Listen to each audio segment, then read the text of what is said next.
Welcome back to Bloom. Today we're helping you feel better, and it helps if you can heal your relationships. Joining us with help is therapist and relationship expert Sara Davison. Sara, it is so great to see you. Oh, it's always good to see you, Gayle. Really good to meet you too, Amber. Same. Thank you so much for being with us today. Well, you are coming off of great news. You have a #1 bestseller and #1 new release. Screw You, Watch This, How to Recover from Toxic Relationships. That must feel so great to have a book out there. Oh my goodness, yeah. I mean, this is my 4th best-selling book, so I'm on a roll. I'm absolutely loving it. But this is especially important to me because I've been coaching for 30 years, and one of the things I've realized is that there are a lot of toxic relationships out there, and there's a huge scale of relationships, whether it's, you know, people are slightly selfish or all the way up to highly abusive. And this book is really designed to help people who are really struggling with unhealthy toxic dynamics and helping them recover from them and move on afterwards, because there is a silver lining. You can do it, and you can come out more confident. I've done it, and millions of people that we've coached and worked with have done it too. And you know, when you're coming out of a toxic relationship, Sara, a lot of us lose ourselves, we lose our identity, but you take your readers on a journey through 3 stages of saying goodbye to toxic relationships, getting clarity, taking back control, and building your brighter future. Can you take us through these? Yeah, it's a really good point, because I think a lot of people aren't sure. Like when I was in my relationship, I didn't realize it was toxic. And when I came out, I started to piece things together. Now, friends would say things or people would comment, but actually that clarity gives you a lot of power. So actually educating yourself, and that's one of the goals of the book, is to explain exactly what toxic means. Where you know, we can all argue in our relationships, so that's actually quite healthy, but abuse and toxicity is persistent and consistent abuse over a period of time. So yeah, there's a lot of things that you need to learn about that to really understand what's going on. But it's not just a bruise maybe, or a nasty comment. It can be lots of things, especially financial control, emotional control. There's the buzzword narcissistic abuse that's around at the moment. So again, it's clarity will give you that, and then learning how to take your control back in a safe way. Because you know, your risk does increase if you're in a toxic relationship. So how do you take your control back in a safe way, and in a way that also empowers not just you, but if you have children dealing with this too?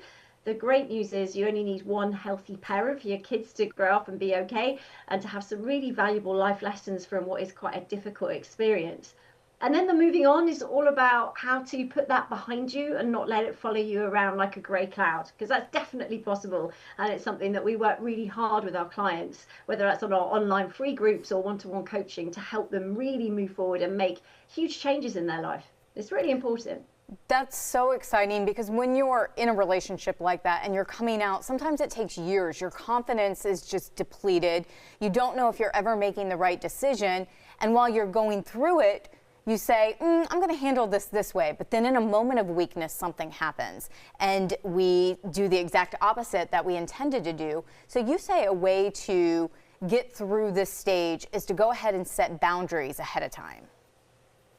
Yeah, it's a really good question, because it depends on the individual case, really. Because if you're in an unhealthy relationship, you've got to be careful you don't escalate the risk, which is why we walk on eggshells, which is why we're really careful what we say, which is why we're quite hyper vigilant and always thinking, if I say this or if I do this, what are the consequences for me? So going out and asserting boundaries which may increase that risk with your difficult partner, then again can be dangerous. So it's really, you've got to take it on an individual case. But what I would say is reach out for help, because there is help there that can be tailored to you as an individual.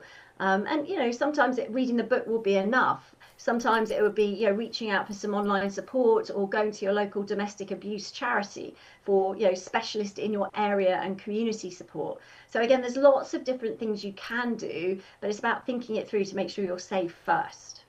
Sara, talk to us about the book title. I love it. Screw You, Watch This, but it does have a correlation to the importance of self-love.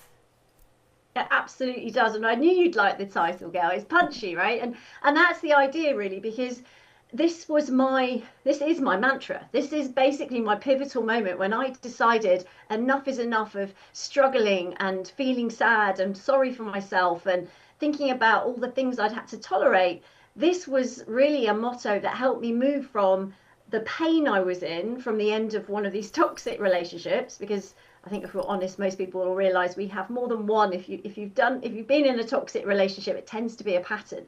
So that was my screw you moment, was screw you, and not to my ex, actually. A lot of people think it is, but it's more to the old me, to the tolerating bad behavior, to the unacceptable behavior that I was putting myself through. And watch this is the stepping up and taking your control back and going, you know what? I can turn my life around. I can do it. And it's one step at a time. So it's quite an empowering mantra if you find yourself in that situation to say, screw you, watch this, and then take that action. And it's important that you cement that with one small action, whether that's calling a friend and telling them that's what you're committing to, or whether that's reaching out for help. But it's making that first step will create that momentum. I think everyone at home is nodding their heads along yes when you said that. I know Gayle and I both were. Yeah. Great advice. Thank you so much for joining us today. And of course, we'll share her advice on Bloom Tampa Bay.